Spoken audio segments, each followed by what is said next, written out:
What's up? Another amazing House of the Dragon episode. In this video, I actually want to do things quite a bit differently. I'm going to switch the format up a little bit. Like, basically, what I'm going to do is do a top 4 scenes of the episode. And then, I'm obviously live right now. And then I'll also do, like, a full-out, nearly 20-minute episode breakdown where I talk about almost everything that happened in the episode. Please, before I jump into that, do me a massive favor and slap a like on this video. Like goal is going to be 420. Get it? Alright, so if you've already slapped a like, do me one real quick favor. One more thing. Just make sure you're subscribed and turn your notifications on. If you make sure you're subscribed, you'll help me reach my goal of trying to hit 100,000 here on YouTube. And then also, you'll do yourself a favor if you enjoy my content by, getting an alert every single time I drop a video. So the first scene, one of my favorite scenes from the episode that I want to talk about, not all of these are my favorite, they're just, it's like a mix of my favorite and also scenes that I think need to be further discussed. But the first one is Viserys 100% confirming that he rode Valyria on the Black Dread. I seen a couple posts online, believe it or not, of people saying like, Viserys isn't a dragon rider, he knows the power of dragons, he's gonna avoid dragons at all costs. Not in canon.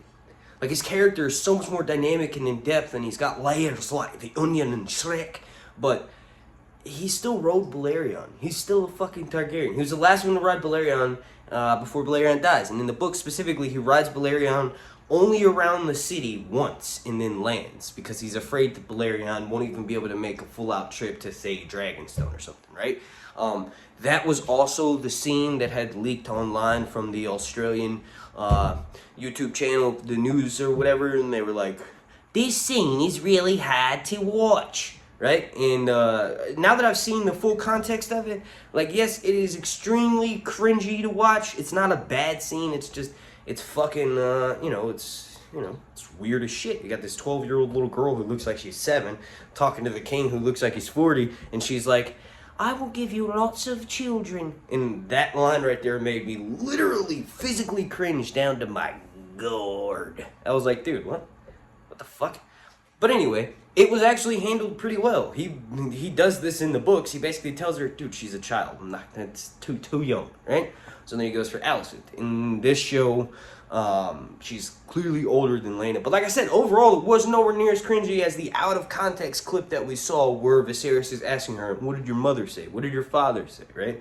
Like, overall, the scene was handled pretty well. And it has to happen. It had to happen because it was in canon, right? But more importantly, the most...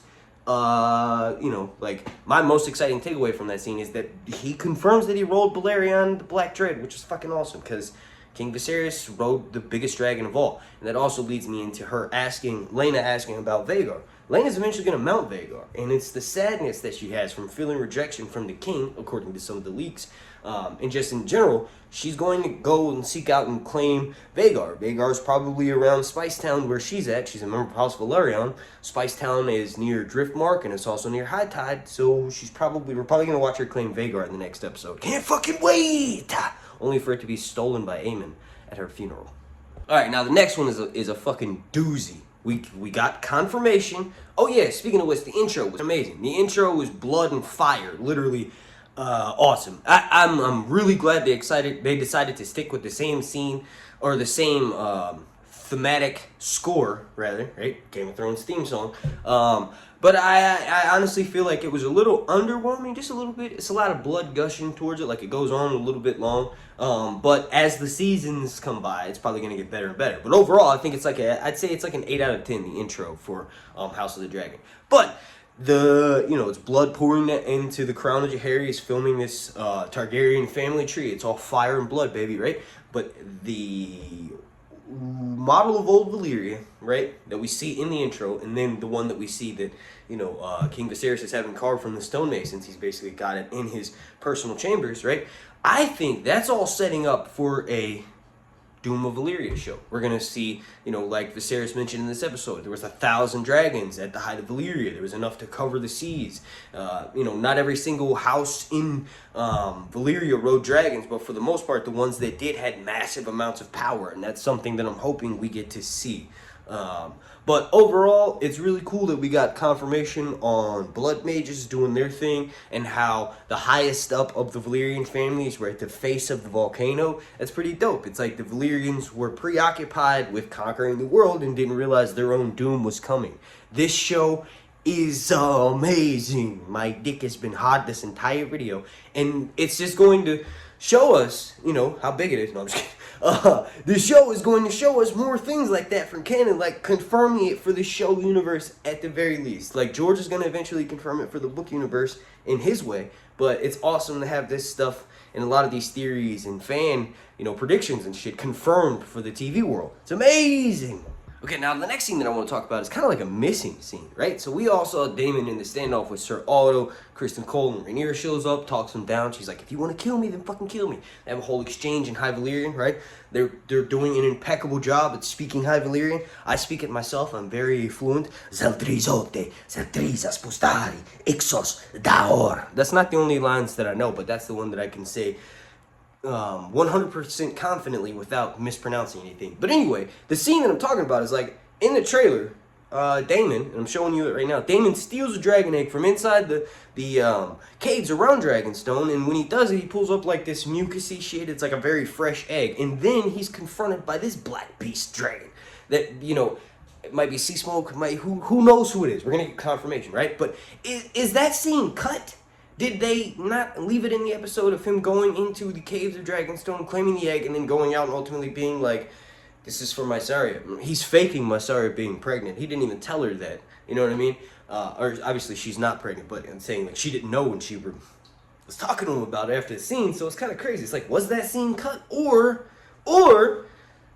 maybe it wasn't cut and it's going to happen later on before Daemon and Rhaenyra get married. Maybe the way that Daemon gets rid of his wife Rhea Royce in order to marry Laena when she's older, not 12-year-old Laena that we saw in this episode, but the older version of her.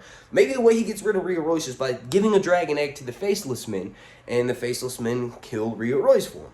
The only way that the Faceless Men will take a contract is if you were giving up something that means so much to you, like you're not going to be the same without it. So if Daemon is ultimately spurned from stealing a dragon egg that he uses to give to the Faceless Men to kill Rhea Royce, well then that's a huge toll, right? Obviously King Viserys would never trust him again, but also Rhea Royce dies in an accident mysteriously, which opens up the way for Laena to marry Daemon. And also Laena's betrothed at the time, son of a Sea Lord of Bravos, I think, he is just a fuck up and he runs out of money. He squanders all of his family money, so Daemon takes him out. So it's kind of like, I don't know, we'll see how the show takes it. But like I said, there's definitely something going on with them showing us that scene with Daemon taking the egg so much and then ultimately skipping over it, and he's holding the egg with the face down with Ser Otto, Kristen Cole, and then eventually Rhaenyra and Syrax. Alright, now the last scene that I'm super excited about that I want to mention for this video, remember, full breakdown's coming, and actually I'm live right now giving the best type of breakdown, which is a long and in-depth one.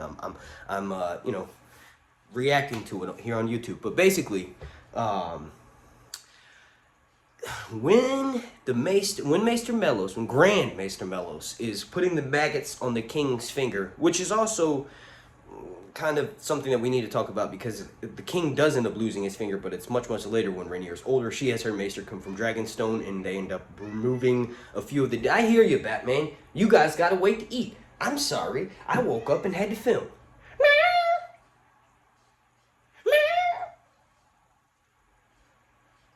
Remember when he brings up to Maester Mellos and Ser Otto, like, yeah, they want me to marry Laena. She's a child. Like, Ser Otto literally says that. Pay attention to the body language. Why do you want to start meowing as soon as I start talking, buddy? Pay attention to the body language between Maester Mellos and Ser Otto. They're literally, House Hightower and the Maesters of Old Town are working hand in hand in this show. They're literally coercing the king into doing things and making him think it's his own decision. They want him to marry Alicent because Alicent is subject to Ser Otto. Ser Otto is working with the Maesters. They're probably poisoning the king slowly so that it's not obvious when he ultimately dies towards the end of this season. I think it's going to be directly related to all of these years and years of poisoning from Ser Otto and Grand Maester Mellos. But it's just, it's so obvious that there's a Grand Maester conspiracy happening in this show. I'm going to do a video probably directed just, like, pulling all the clues. When we get a few more episodes, I'm going to try to pull all the clues that we have and say, yes, this is 100% what is happening. The Maesters will have a hand in starting the Dance of the Dragons, which is the start of the downfall of House Targaryen. We know that they probably had... Batman, you were speech jamming the shit out of me, buddy. Kitty's over there chilling. You're over here...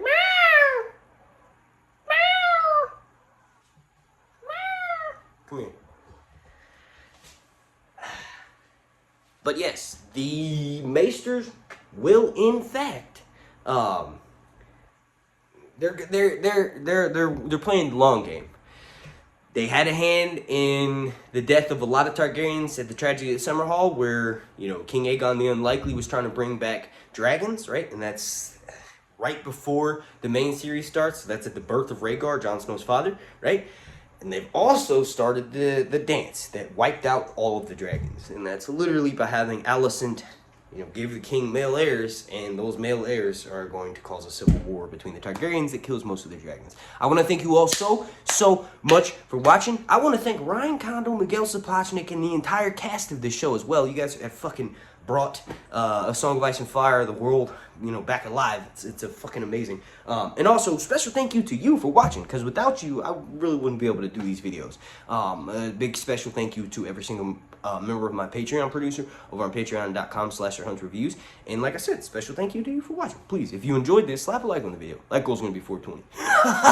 No, not. Please subscribe as well. I'm trying to hit 100,000 here on YouTube.